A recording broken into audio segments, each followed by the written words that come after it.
Enggak, saya lebih muda.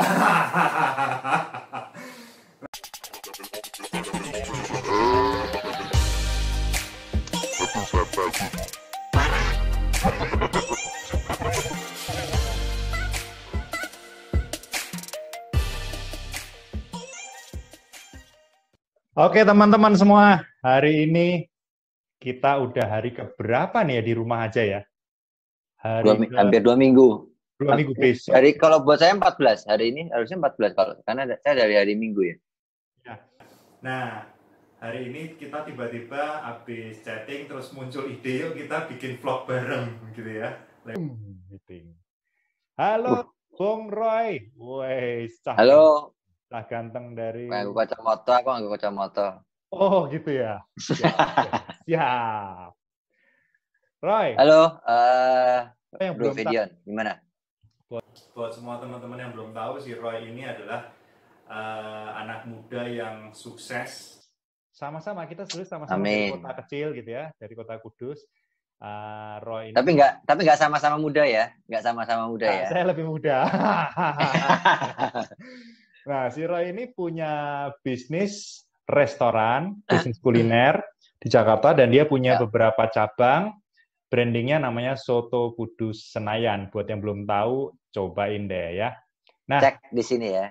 oh iya, oke. Nah, sekarang hari ini kita berdua pengen ngobrol. Mm-mm. Sebetulnya saya lebih kepengen tahu dari sisi entrepreneur, sebagai seorang pengusaha kuliner ini sebetulnya dampak apa ya kita sebut pandemik ya, pandemik COVID-19 ini gimana buat bisnis kuliner? Karena semua orang disuruh di rumah aja, padahal biasanya kita udah kebiasaan jajan di restoran, kita biasa jajan di luar. Ya, Terus gimana, Roy, bisnis kulinermu? Efeknya gimana, dampaknya gimana eh, saat ini? satu kata aja sih, parah.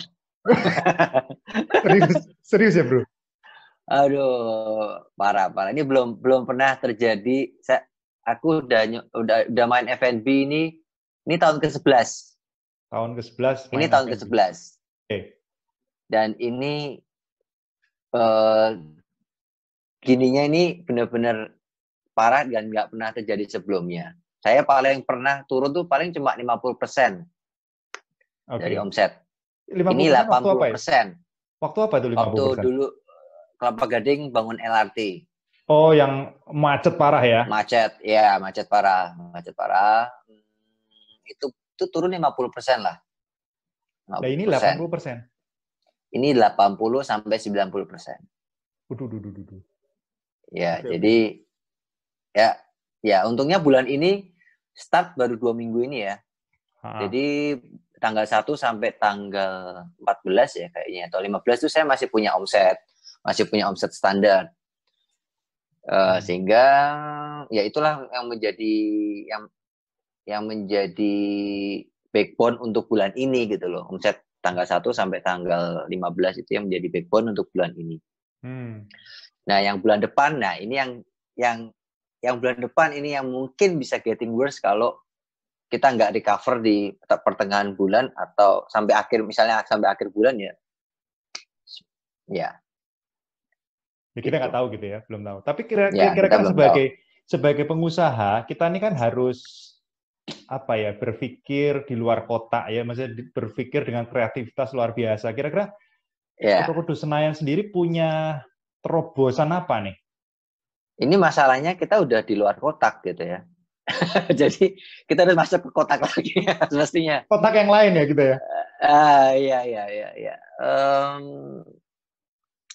Still ongoing ya, still ongoing. Kita selalu mengupdate apa nih yang terjadi. Kita masih seminggu pertama masih beradaptasi. Ini ini sampai kemana nih? Sampai kemana nih efeknya nih? Jadi Oke. belum step by step kita ngambil keputusannya nggak berani langsung nggak bisa berani langsung oke gini ya, oke gini ya, ini oke gini ya, karena ini Hmm, hmm, hmm. masih bergerak kemarin kemarin awal-awalnya apakah kita bisa disuruh tutup atau enggak. Hmm. Pertama kan itu, misalnya kalau disuruh tutup ya udah dong, kita udah nggak usah mikir apa-apa, udah Ya, enjoy betul. aja gitu loh, udah enjoy aja gitu. Kita disuruh tutup atau enggak, kita boleh jualan atau enggak, tamu bisa datang ke kita atau enggak, dan lain sebagainya, yang kita masih terus bertahap-bertahap meraba kondisi terkini sehingga kita bisa membuat result keputusan yang tepat sesuai kondisi pada saat ini gitu. Nah ini memang masih ya 2 minggu ya, 2 minggu udah agak sedikit ada gambaran. Kemarin di beberapa mall sudah tutup, tapi nggak taunya di mall yang aku dagang belum tutup sampai sekarang. Di Mall Arta Gading dan Mall Lipo Mall Puri, dia masih fight, dan memang peraturan pemerintahnya tidak mengharuskan untuk tutup, karena yang mengharuskan untuk tutup biasanya yang ada kerumunan ya, seperti XX1, kemarin ada Kitsuna, yang gitu-gitulah. Tapi kalau kita masih dianggap sebagai kebutuhan primer ya, seperti supermarket dan restoran ini kebutuhan primer, kebutuhan pangan, sehingga masih dibiarkan walaupun mungkin nggak boleh terlalu ramai atau gimana ya, seperti yang terjadi di beberapa daerah. Sebetulnya kalau sebagai pengusaha lebih enak tutup ya, beres ya gitu, atau enggak juga? Ada kecenderungan ke situ ya, karena satu, kalau kita buka berarti kita ada cost untuk tenaga kerja ya. Tenaga kerja itu biasanya udah 30%, enggak 10-20% dari margin dari omset. Nah itu kalau sewa kan memang udah nggak mungkin, pasti jalan terus ya. Ya, betul. Apa nggak ada kebijaksanaan dari mallnya? Belum ya kali ya? Kalau aku coba tanya-tanya, ini kalau yang aku ada 2 sistem. Aku ada sistem yang sewa, ada sistem yang bagi hasil. Yang bagi hasil sepertinya dia akan memberikan relaksasi untuk, biasanya itu sesuai omset, tetapi ada batas minimumnya. Ini batas minimum pasti nggak tercapai. Ya, biasanya begitu. Pasti nggak tercapai. Ya, batas minimum nggak tercapai. Jadi udah sekarang sesuai omset, mau 10 juta omset 10 juta sebulan ya. Tetap bagi hasilnya ngikutin gitu, nggak kena minimum charge ya. Sepertinya dia udah ada sounding ke situ, tapi final resultnya kita belum tahu. I see. Nah, aku nggak ngerti nih, kepikiran zaman sekarang nih, kalau kayak saya yang di rumah gitu ya, kan, sebetulnya kan juga, ya saya udah hampir 2 minggu ini kan setiap hari masak ya. Tadinya saya nggak pernah masak, jadi ikutan masak. Walaupun rasanya masakan dari hari ke hari, bahan apapun sama. Nah, mungkin nggak sih kalau kayak misalnya let's say Soto Kudus gitu ya, Soto Kudus Senayan jual let's say bahan yang packing gitu, jadi sehingga orang tuh tetap mau makan soto, tapi nggak usah ribet, nggak usah ngeracik bumbu sendiri, pokoknya beli jadi, bumbunya udah di packing, ini tinggal direbus, jadilah Soto Kudus Senayan gitu, dengan rasa yang ya mungkin kalaupun turun ya turun dikit, mungkin nggak kayak gitu ya? Sekedar ide aja nih. Ya mungkin aja. Cuman memang karena kan sekarang ini kan source semuanya kita nggak bisa cari seperti tadi packagingnya, misalnya kita cari itunya yang mungkin perlu effort. Ya maksudnya kan kita udah harus work from home, jadi ya kayak gitu-gitunya yang memang perlu pikirin gitu. Yes, benar. Oke, jadi yang penting sekarang kita semua tetap harus, memang sih ini pasti kerasa berat sekali gitu, tapi yang pasti kita tetap mau tidak mau harus bekerja sama gimana caranya untuk bisa pandemi ini cepat teratasi gitu kan. Salah satunya memang mau tidak mau kita nih work from home gitu kan. Ya, kita mensupport apa yang pemerintah perintahkan ya, atau lakukan gitu. Kita mensupport itu, tapi memang ya ya memang kita hanya sharing apa yang kita alamin aja kan, kita alami dan apa yang kita bisa lakukan buat ya buat kita sendiri untuk kita bisa survive dan tim kita tentunya, karena tim kita kan perlu makan, jangan sampai dia nggak, mungkin dia sehat-sehat aja tapi dia nggak bisa makan, benar. Yang sebetulnya makan gitu. Sebetulnya kasihan pada saat ini juga nggak semata-mata karyawan ya, tapi pengusaha pun sekarang juga bleeding, apalagi ini mau tahun Lebaran ya, mau Lebaran. THR-an ya, benar ya? Ya. Ya, oke, Ya. oke. Ya, semoga aja kita nih cepat berlalu, tapi ya, kita berharap Soto Kudu Senayan tetap survive ya. Roy, kira-kira apa yang mau dibagiin lagi, Roy? Apa yang mau dibagiin buat teman-teman semua? Tips apa ya, atau mungkin share apa? Ya, mungkin buat pengusaha ya, mungkin kemarin yang aku lakuin kita ngomong ngasih apa adanya dengan tim. Tim ini kondisi seperti ini yang memang tidak bisa kita prediksi ya, seperti ini. Jadi apa nih yang kita bisa perbuat bersama gitu loh, terkait gaji. Aku ngomong kemarin, untuk ke depan gimana, kita mau tutup atau kita mau buka tapi dengan apa adanya gitu loh. Maksudnya kalau kita buka berarti ada penyesuaian untuk gaji juga. Nah, yang aku bisa share untuk bulan depan teman-teman milih opsi yang kedua. Jadi dari tim akhirnya memilih opsi yang kedua untuk tetap bekerja tapi ada penyesuaian gaji.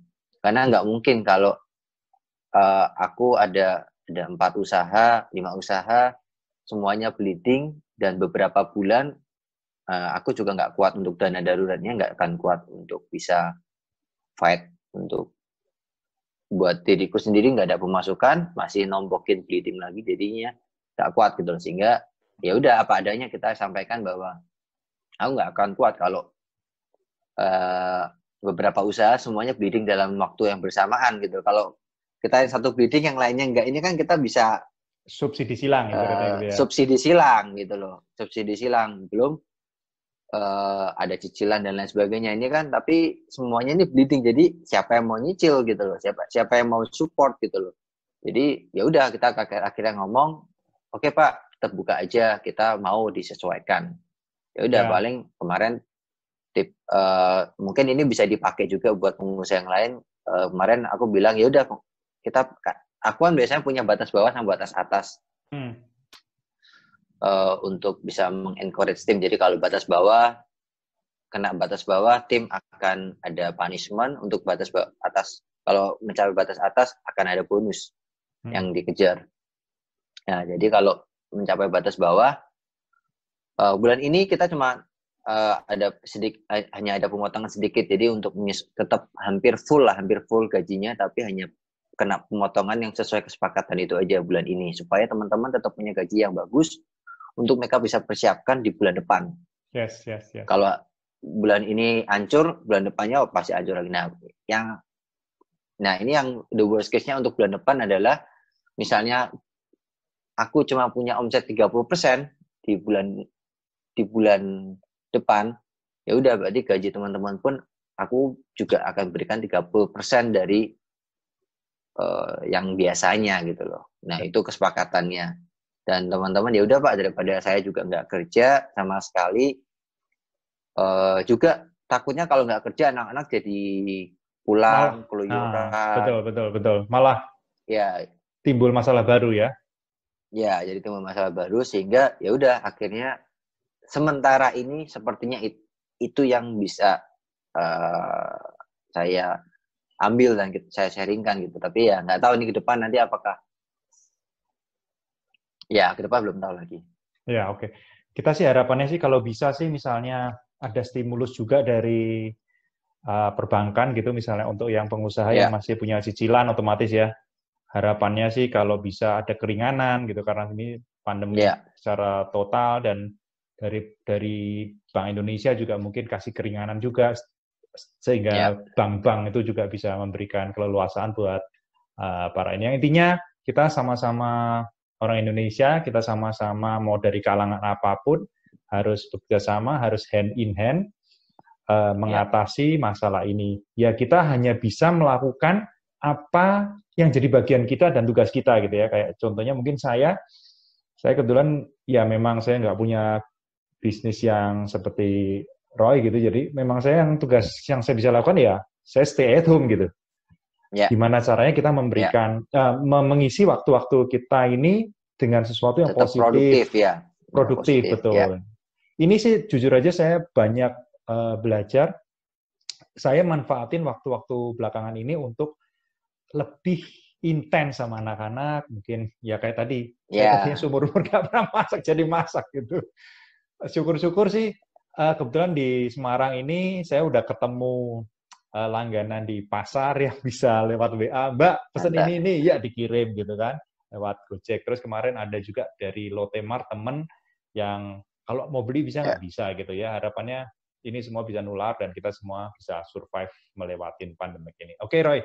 Thank you banget buat ngobrol-ngobrolnya siang ini. Tetap semangat. Tetap sampaikan salam buat teman-teman semua, tim Soto Senayan, supaya mereka juga mau fight. Mereka juga mesti pakai masker salam juga. Salam juga buat keluarga dan teman-teman di Semarang. Banyak banget. KL Semarang.